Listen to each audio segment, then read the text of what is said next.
Olá, muita paz para vocês. Bem-vindos ao canal Falas do Henrique. Henrique sou eu.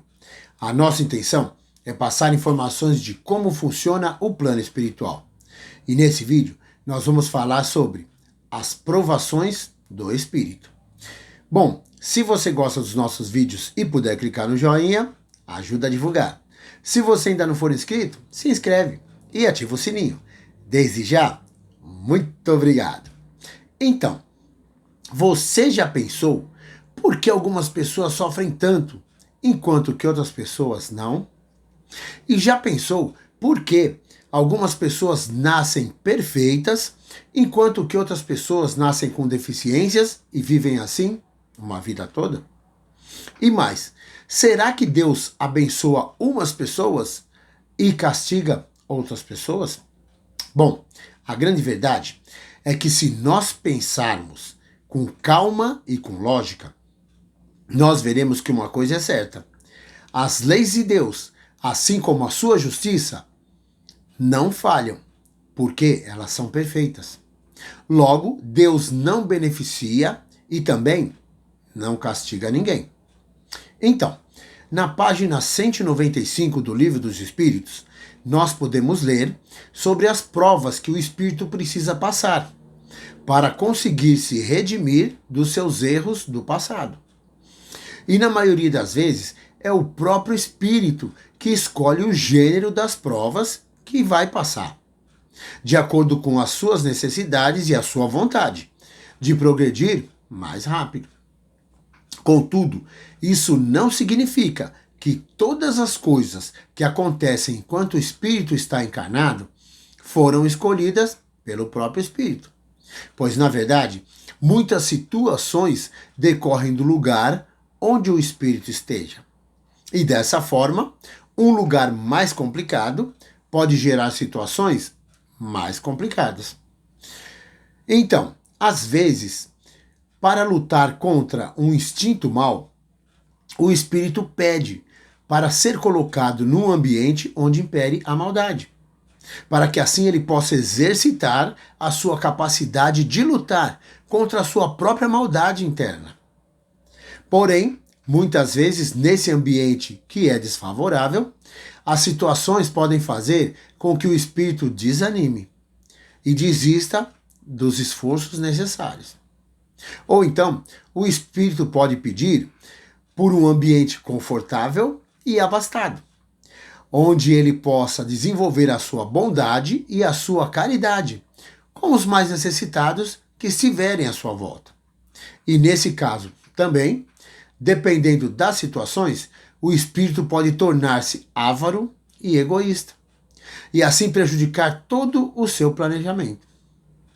Agora, como as situações decorrentes desses ambientes não são escolhas do espírito, muitas vezes esse é o motivo pelo qual muitos retornam ao mundo espiritual sem conseguirem êxito. Bem, na página 199, nós temos a pergunta 266, que é assim: não parece então natural que se escolham as provas menos dolorosas? E a resposta: para vós, pode parecer que sim, mas para o espírito, não. Pois logo que se desliga da matéria e logo que recupera o seu equilíbrio, o espírito se desfaz de todas as ilusões do mundo material e passa a pensar diferente dos seres que estão encarnados. E dessa forma, o espírito chega à conclusão de que o sofrimento durante uma encarnação representa muito pouco perante a eternidade. E ele sabe que, dependendo do sofrimento que escolher, pode diminuir e muito os seus débitos com as leis divinas. E assim ele pode diminuir também o seu número de encarnações necessárias. Então, a cada existência, os espíritos avaliam os avanços que conseguiram e compreendem o que ainda lhes falta de pureza para atingirem suas metas de evolução.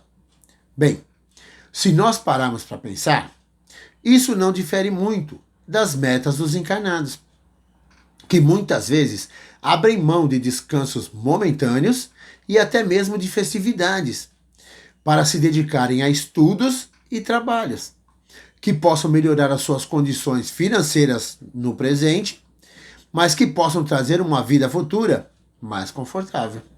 Bem, as provas pelas quais passam os espíritos não têm outra função senão a de depurar e permitir que o espírito evolua pelos seus próprios méritos. Porém, essas provas não constituem somente as tribulações materiais, pois elevando-se a um certo grau, embora não seja ainda perfeito, o espírito já não precisa sofrer provas. Contudo, continua sujeito a deveres, que em vez de provações, passam a ser recebidos com satisfação, por poder ajudar os outros e também por poder ajudar a si mesmo, na sua própria evolução. E na página 202, nós temos a pergunta 269, que é assim: pode o espírito enganar-se quanto à eficiência da prova que ele escolheu? E a resposta: o espírito pode escolher provas que estejam ainda acima das suas forças. E assim, ele pode vir a fracassar no seu objetivo. Ou pode mesmo escolher provas que não lhe tragam nenhum benefício de evolução.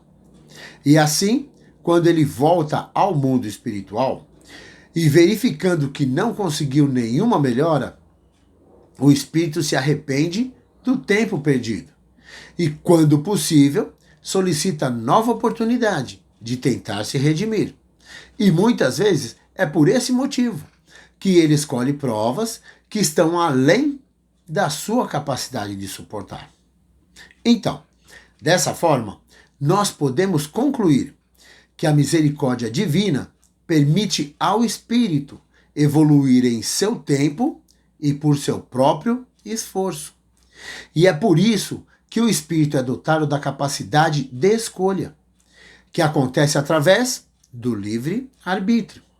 Agora, a partir disso, nós podemos pensar que nada acontece por acaso. Ou seja, as coisas ruins não acontecem por castigo divino. E também as coisas boas não acontecem por milagre. Na verdade, tudo é resultado das nossas escolhas e das nossas ações. E talvez seja por isso que nós podemos ler o que está escrito em Mateus, no capítulo 16, versículos 24 a 27, que é assim: Então disse Jesus aos seus discípulos: Pois que aproveita o homem ganhar o mundo inteiro se perder a sua alma? Porque o Filho do Homem virá na glória do seu Pai, e então dará a cada um segundo as suas obras. Ou seja, para o espírito conseguir a sua evolução, quando ele chegar no mundo espiritual, não será perguntado sobre o que ele tentou fazer e não conseguiu, e nem sobre quais foram as suas intenções quando tentou fazer. Ele simplesmente precisará mostrar as suas obras e as suas realizações, e não as intenções que ele teve. E mais, a própria consciência do espírito saberá o que ele fez de verdade e o que ele não fez. E uma coisa é certa: para a sua própria consciência, o espírito não tem como mentir. Isso é para a gente pensar. Bom, espero mesmo que vocês tenham gostado e que aproveitem cada informação. Lembre sempre de cada momento bom da sua vida. Até o próximo vídeo. Tudo de bom e muita luz!